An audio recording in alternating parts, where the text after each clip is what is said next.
Welcome to this tutorial.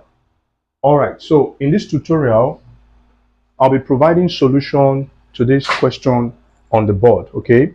Now we have the table shows data on 4 freshly prepared radioactive samples, A, B, C, and D. Okay, we are giving the samples, okay? We're also giving the number of active nuclei in the sample, and we're also giving the half-life, okay? Now, we want to find out which sample has the smallest activity. Which sample has the smallest activity? Now, first of all, what is activity? Now, activity of a source, all right, is the rate at which nuclei decay, or the number of nucleus per second, and it can be measured in becquerel. So now another interesting thing, to understand here is that when we talk about activity, okay, because we know that activity depends on half-life of the sample, okay, and also depends on number of active nuclei in the sample. So activity, okay, is proportional, because I said it depends.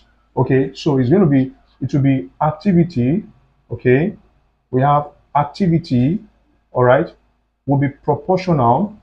It will be proportional to the number of active nuclei, the number of active nuclei in the sample. Then also inversely proportional to the half-life of the sample. So which means activity is proportional to the number of active nuclei in the sample, and it's also inversely proportional to the what? To the half-life of the sample. So here we want to find out which of this sample has the smallest activity. Which one has the smallest activity? Now, let's do it this way. So now we have for sample A. Now, for sample A, we know that the number of active nuclei is N. Okay, we have N. And the half-life of the sample, that sample A, is what? Is T.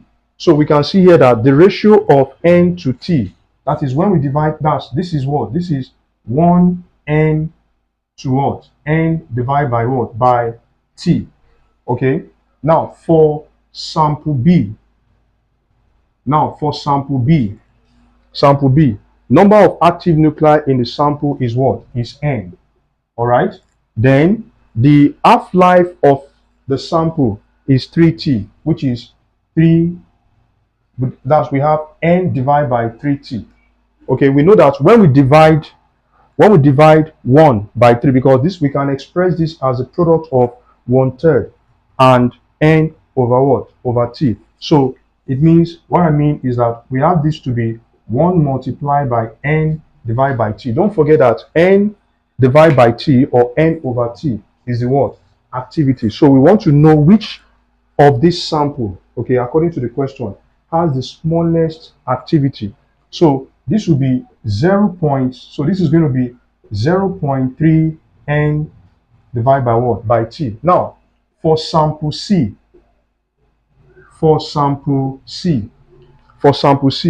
we have the what? Number of active nuclei in the sample to be 5N. Then we divide that by 0.5 T, because we are given the half-life of the sample to be 0.5 T. So by the time we divide 5 by 0.5, this is going to be 10 multiplied by N divided by what? By T.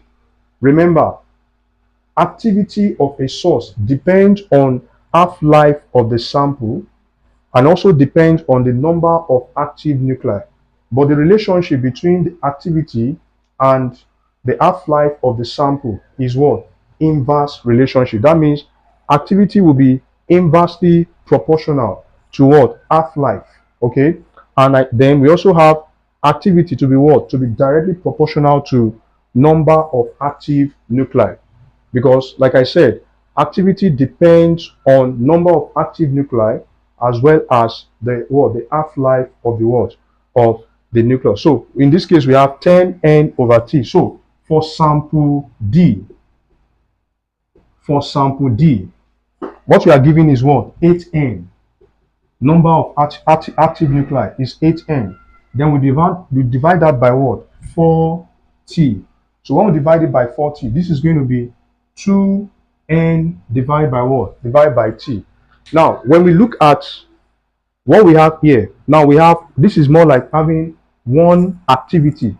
This is 0.3 activity, because we know that activity is what? Is proportional to number of active nuclei divided by what? Divided by the half-life. So which means activity will be n over t. Okay. Okay, now in this case, so it means that now here we have 5 divided by 0.5, which will be 10. And this is 8n divided by 4, 4t. We have 2n over what? Over t. So when we look at which one has the smallest activity, which of the sample has the smallest activity, then it will be what? Sample B. Because sample B is what? 0.3 multiplied by the what? Activity. So if you look at sample A, that's 1. And this is less than 1. Now this is greater than 1 and 0.3. Now this is greater than 0.3, also greater than 1, but less than 10. So the smallest activity would be the what? Would be the one for sample B. Thank you. Remember, the noblest pleasure is the joy of understanding. I'll see you next time.